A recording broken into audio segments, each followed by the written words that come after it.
I don't have a good place to put my keys. I usually put them in this basket that I wove, but it doesn't work that well because my keys are quite bulky and there's a bunch of other junk that ends up in there. So I want a dedicated spot for my keys that I can easily get to and don't have to rummage through everything else.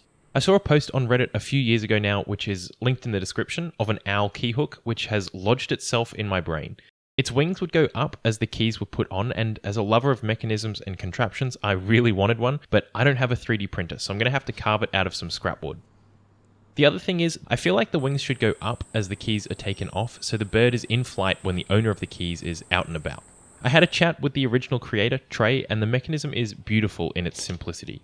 It has some linkages between the hook and the wings and uses the weight of the wings to pull the hook up. If we move the linkage to the other side of the pivot, we should get the inverted action that we're looking for, but we'll need to use a spring or something similar to make the hook go up. But at the moment, that's all theory, so the first thing to do is create a cardboard mock-up. It looks like it should do the trick. As the slide goes up, the wings go up with it. As usual, I'll be making this from some scrap wood that I've got lying around, and these bits just so happen to be the exact same width as my cardboard prototype. I've also got some chunks of wood here that I'll use for the carving, but we'll get to that a bit later. For the moment, we're going to focus on recreating the mechanism with something a bit more sturdy than cardboard. I can use the cardboard as a template to mark out all the pieces I need and cut them out. You might have seen in the last video that I upgraded to a pull saw, but this footage is from longer ago than that, so it's over to the hacksaw. Thanks so much for all the support on my videos. I've been really enjoying reading all the comments, and a special thank you to the members and those who've donated. Your support goes a long way towards helping me make these videos for all of you. The main body piece needs a bit of beefing up around the shoulders to hold the wing pivots, so I busted out the chisels to form I think it's a half lap joint. I got them fitting pretty nicely together, and with a bit of glue I could make it permanent. To join up all the linkages, I need some holes, which I can again lay out using the prototype, and then it's over to the hand drill to drill them out.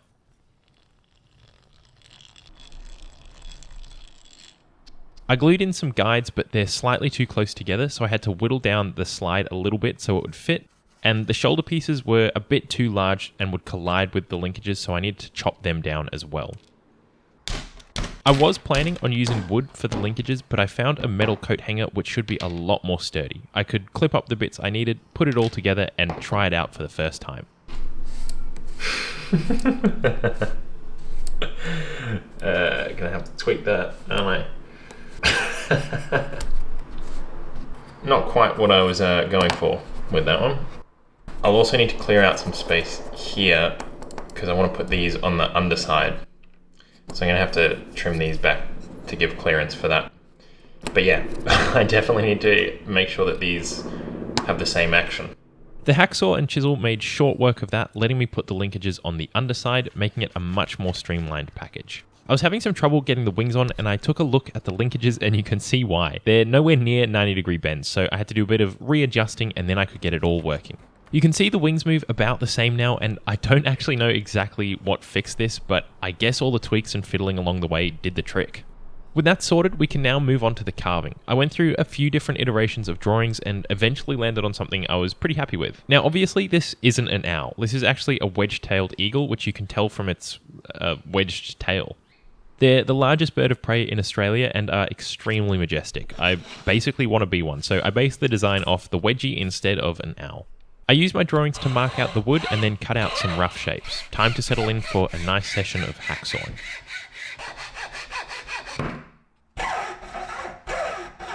Because of all the concave sections, I had to do a lot of this vertical sawing, basically pretending to be a bandsaw. Obviously, if you had a bandsaw, it would be a lot easier, but I don't, so I'm improvising with what I've got. I've done a bit of wood carving in the past, but not for a while, so I was excited to jump back into it. I think I was maybe a little too keen because I quickly discovered that there was something going wrong with my process.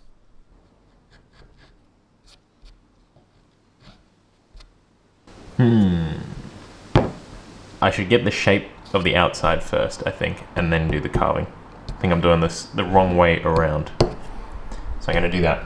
Back to the hacksaw.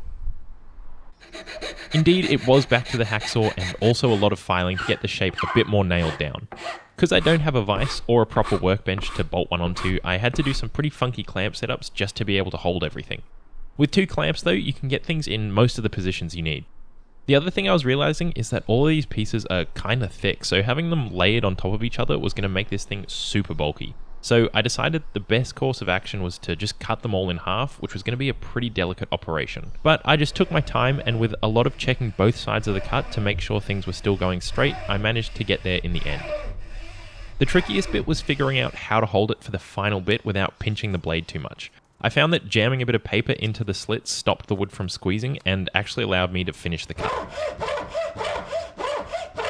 Not quite perfect, but not bad. Time to actually carve it now. Most of the carving I've done was either with a pocket knife or a sharpened screwdriver, which actually works surprisingly well.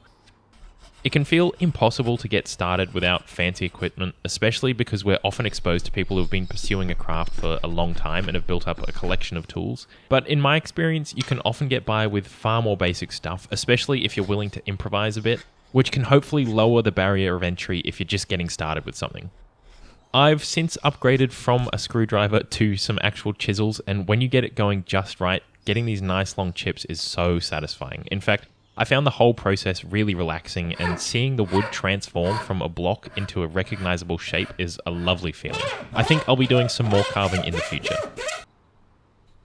With the wings and tail done, it was time to move on to the final boss, the bird's head and body. This thing had a lot more detail than the other bits. I went through the same process of refining the outline with the saw and the files, which was a lot more finicky, especially around the claws and the head area. Then I could lobotomize the poor bird by cutting into its skull to make it more streamlined. My original design had round feathers on the chest, but I thought this was going to be pretty hard to achieve since my chisels are all square. So I made it a more angular design, and I think it turned out pretty well in the end. Although I don't think this actually helped that much because the acute angles are probably harder to deal with than the curved feathers would have been. I had to be super careful here not to split anything, but I just took my time and worked my way through all the feathers on the chest of the bird. It's really tempting to use the tool that will take off the most material at a time and speed through it all, but it also means you can screw things up the fastest. And speaking of, I managed to knock off a bit of the bird's hairdo with the chisel. Thankfully, this isn't too big of a deal. I can just glue it back on, and this wasn't the only place that I had to do this. A few toes came off in the process as well, and I think this is largely due to the grain direction of the wood, but also just a lack of care on my part. So after this one, I decided maybe it's time to put down the chisels and use a slightly less destructive method. So I moved on to the files and the sandpaper. The sandpaper rounded a lot of the corners of the carving, and I'm not sure that I prefer the rounded look, but it's certainly a lot smoother and more polished looking, which I do like. Because of the details in all the carvings, it's really hard to get into all the little nooks and crannies. Thankfully, I've got a few files that can help me get into the cracks, but I also just had to do a lot of folding of little bits of sandpaper and just jamming my fingers into very difficult places. After a lot of elbow grease, I managed to finish off all the bits of the carving, and I think it's looking really cool. It's finally time to finish this thing off by attaching the carving to the mechanism. I could very delicately lay out where I needed everything. Shit. And drill some mounting holes as well. The screws I've got are slightly too long, and I was worried they were going to poke out through the carving, so I clipped them down just to play it safe. No idea where that went. Drilling the pilot holes on the carving was probably the most nerve-wracking thing I had to do. I was so scared that I was going to bust out the other side and just ruin all the carving work. So I just took it really nice and slow, going bit by bit, and eventually I just called it so that I wouldn't push my luck any further. Then it's simply a case of screwing the carving onto the mechanism, and it's really starting to come together. There is one problem though. I need a mounting hole in the middle of this section of wood, but I also need to secure the main bird of the body in a way that doesn't interfere with the mechanism, and I wasn't quite sure how I was going to make them both fit. The mounting point is kind of a necessity, so I decided to just whack that in and then figure out how to mount the bird later. As I was staring at my desk trying to come up with a solution, I noticed the cutoffs of the linkages from before, and that's when an idea struck. It's time to bust out the coat hanger again.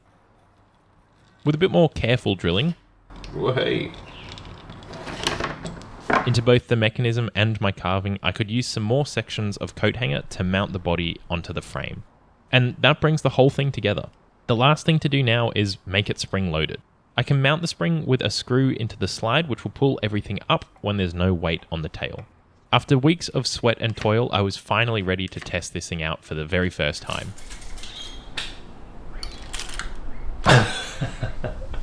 It's